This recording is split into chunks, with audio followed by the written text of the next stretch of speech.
Sage Wanderer coming at you from my van down by the river. So, yesterday was a really big day in Portland, news-wise. So we did have, in fact, an Antifa uprising against the Patriot Prayer movement who were rallying yesterday in Portland. It was a big riot. It was a big throwdown. The city police, the Portland police, declared it a riot, shut it down, and there was a lot of pepper spray. They pepper balled a lot of people with the paintball guns with pepper balls, and Tiny. If you know who Tiny is, he's one of the leaders of the Patriot Prayer movement, was arrested. So that was going on. And then we also had a shooting at the Portland State University. The PSU campus police shot and killed a man. And I would like to talk briefly about the mistakes that were made on both sides in that shooting. First of all, there's a lot of lessons to be learned from the concealed handgun holder, mistakes that were made by him that should never be repeated by anyone. And because you make mistakes like this doesn't mean you should automatically be shot. So there are some mistakes made as well by the campus police at Portland State University. And it's interesting to find out that the students at Portland State University, instead of seeing the concealed handgun holder as the problem and attacking the Second Amendment, they're going out after their own campus police force today and calling for the disarmament of the Portland State University police force there, the people that are supposed to be keeping them safe. So what exactly happened? Details about the genesis of this incident are a bit sketchy, but most of it is captured on video from cell phones. So there was a scuffle. There was an argument between three people. One of them was carrying a gun in a very I think in an unsafe way, using a device that I don't think is useful at all in concealed handgun carrying. I owned one for a while, and honestly, this carry system, I found it dangerous. I know I ended up with my handgun on the ground once, and so what am I talking about? I'm talking about the clips, the little clips that screw in that look like the clip on your folding knife that go right on the outside of your gun so that you can slip the gun in your pocket and the little clip hooks on to the outside of your pocket, or you can slip it in your waistband and it clips onto your belt. And there's no holster at all. It's the gun itself has a clip on it, just like your knife. And although that works great with knives, how many of you have ended up with your folding knife on the ground or in the couch or in your chair because it just wiggled out of your pocket? So the incident went like this. You've got a couple of guys arguing. Knowing the state of affairs, it was probably a political argument. And it may have been over the fact that the guy was open carrying, which is you can open carry or concealed carry in Oregon when you have a license.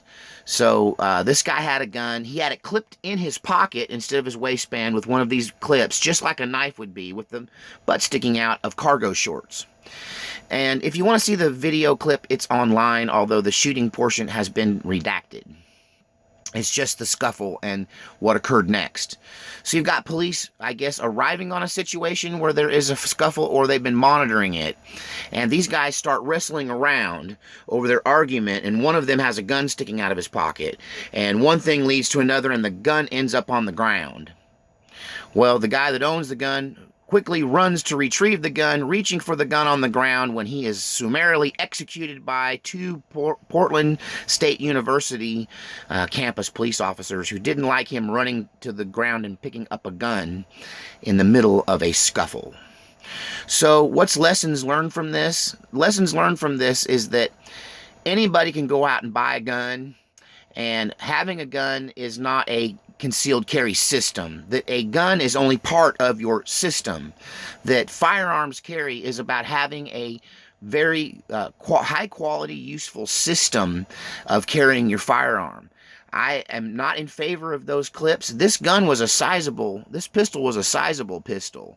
It was definitely a Glock. I could tell from the outline, and depending on the size of the man, it was hard to tell on what size of Glock we were looking at.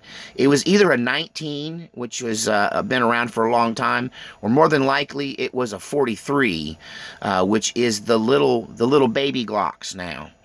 And that's the only one I think anybody would try to carry with a clip like that. Maybe they make a clip for the 19. I'm unaware of it. I had a little 32 pistol that would fit in the palm of your hand that I had a clip on in my pocket. I didn't like it. I didn't like the pocket clip on that gun. And so, you know, this guy did not have a reliable system. So you need a reliable system that locks up so that you maintain your pistol in all circumstances, in all situations.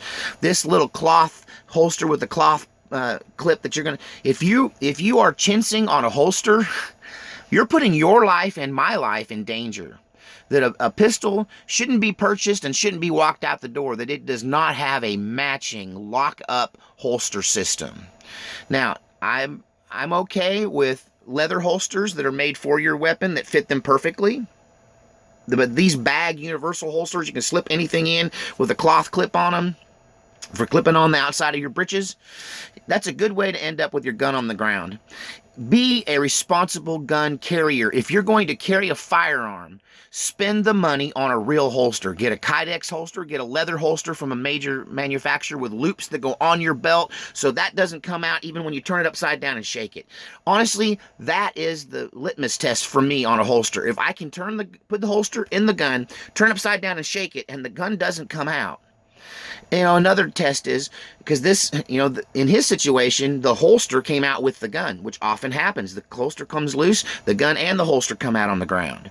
So another test, and this is the test they use in IDPA, the International Defensive Pistol Association competitions that I'm a longtime veteran of and one of the founding members of a shooting club in Texas that practiced this game. And one of the prerequisites is that you put your gun and holster system on, and then you hold your hands up in the air, straight up and down, and you jump up and down a few times. And if the gun falls out, you're disqualified. So that should be the litmus test for carrying your pistol, that you should be able to put your hands up in the air and jump up and down, and if that gun should not come out, because we learned from this Portland situation, a gun on the ground in a scuffle, a gun on the ground in a chase is not just no good to you anymore, it's also a danger to your existence. So you want to retain your weapon. So I prefer a locking holster system. I have a police holster that I use for my big Glock.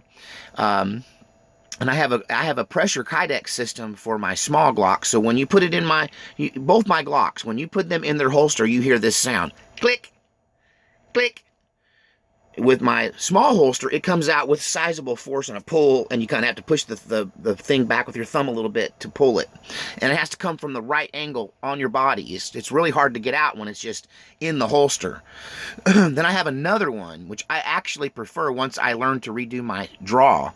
It has thumb retention, just right where your thumb would come back on the draw. So when you reach back to draw, and your thumb will rake right across this little button. What I love about that is that when you lock that holster in, it isn't coming out. Not without tools. If you don't release the button that is locked onto the trigger guard, if you don't release that button that's right there, like you're drawing the gun and and the button is so small and so unobtrusive that if you didn't know it was there, and if you weren't showed that it was there, you would miss it.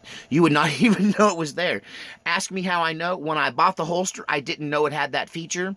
I put my Glock in it, and it wouldn't come out. And I'm like, what has happened? This gun has eaten my Glock. I was about to get my Dremel tool out and cut it apart when I finally figured out where the thumb release was, and that I had to put the gun on. That's what I did. I said to myself, before I cut this brand new holster off my pistol, I'm going to put it on and see, maybe it's a draw angle.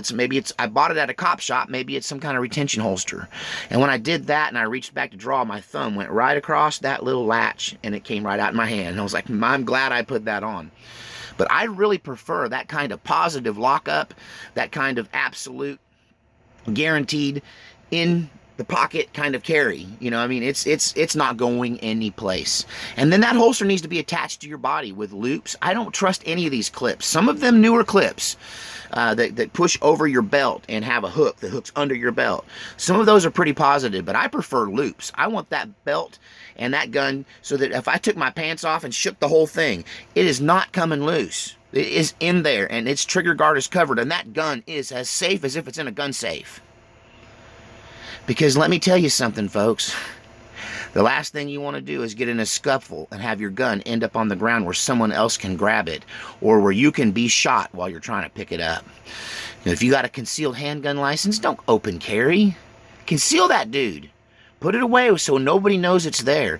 And that way, if you get in a scuffle, your gun goes in and out of that scuffle with you. If you need it, you have it. And if you don't, no one else has it. So I feel bad about the guy in Portland. He died of stupid. And I also feel bad for the cops that shot him. They overreacted, and they're probably going to lose their jobs. And I also feel bad for those poor students who are so stupid, they think that the cops that were trying to protect them are the problem, when really it was just another stupid guy who shouldn't have a gun license or who didn't have enough training. So if you own a gun, a pistol, and you don't own a holster for it, shame on you. Shame on you. It should live in the safe and never come out of the safe unless your life's in danger. And if you're going to ever carry a gun any place outside from pulling it out of the safe and using it on somebody, then you need a quality holster, and don't mess around with these clips. Get a holster that attaches to your body, that attaches to the gun, so you make sure that you retain your firearm in every situation. God save our republic.